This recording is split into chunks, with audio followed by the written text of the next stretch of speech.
I decided to become a teacher because I was in my junior year of college and I hadn't decided what to major in yet. And there were a lot of different things that I liked and I enjoyed.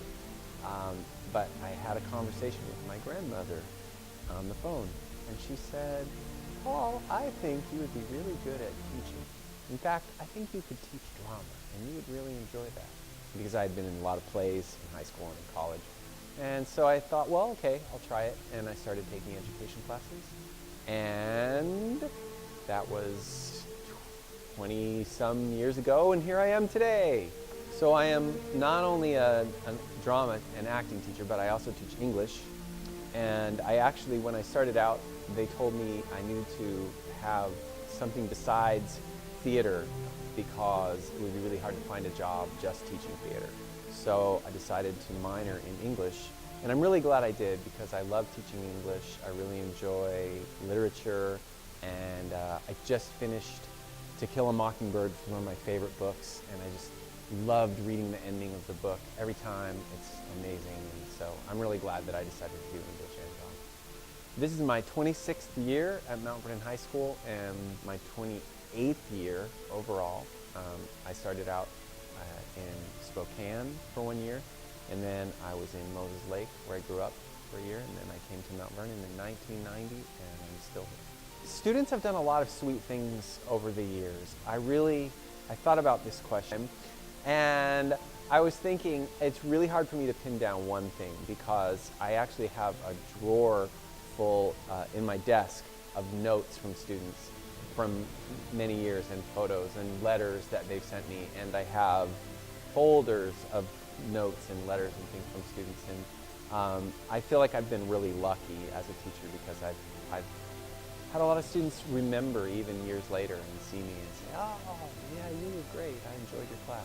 So that always feels good.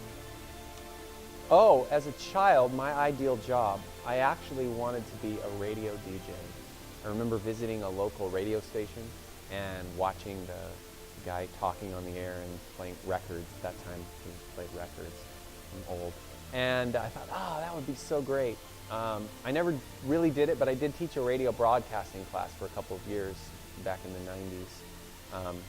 By then, it was CDs, not records. But still, it was fun. And I don't know, I love music. I've always loved music. But this is a pretty great job, too. Probably the weirdest thing to happen to me while teaching has been the numerous times that I've gotten injured while teaching. My very first year teaching, I fell off of a stage backwards, just randomly. I was standing on stage and took a step backwards, I don't know why, and just fell over, and that was painful. But I've had like minor injuries too, just stupid things, stubbed my toe, fallen up the stairs. And then I've had a couple of injuries that were a little more serious. I was really excited at the end of a play, and I grabbed the railing and vaulted over it and landed wrong and ended up on crutches for 6 weeks. So yeah, some really weird injuries have plagued me throughout my teaching career. The classroom for me, I've always felt like if I'm interested in a subject, if I put my passion and my love of what I'm doing kind of on display, at least some of the students are going to pick that up.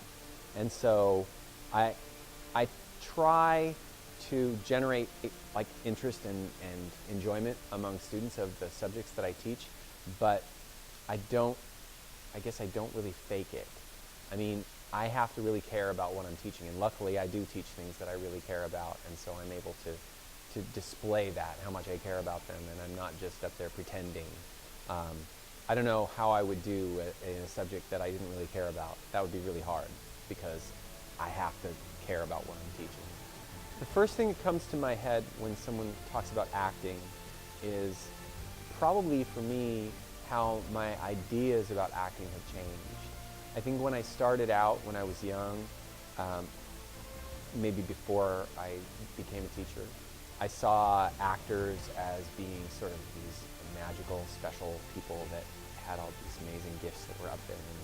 And that changed as I got to know people who did acting, as I did more theater myself. I think of it more as, for some people it's a job and they're good at it. For some people it's a calling. I mean, it's inspiring, it's an art. But I also think that it can be done really by anyone. I mean, anyone can act. It's just because we act all the time. Because really acting is about reacting to things in a way that's natural. And you do react to things naturally because that's just how you live your life. So I think acting is something that I hope people will feel like, I can do that, because I think they can.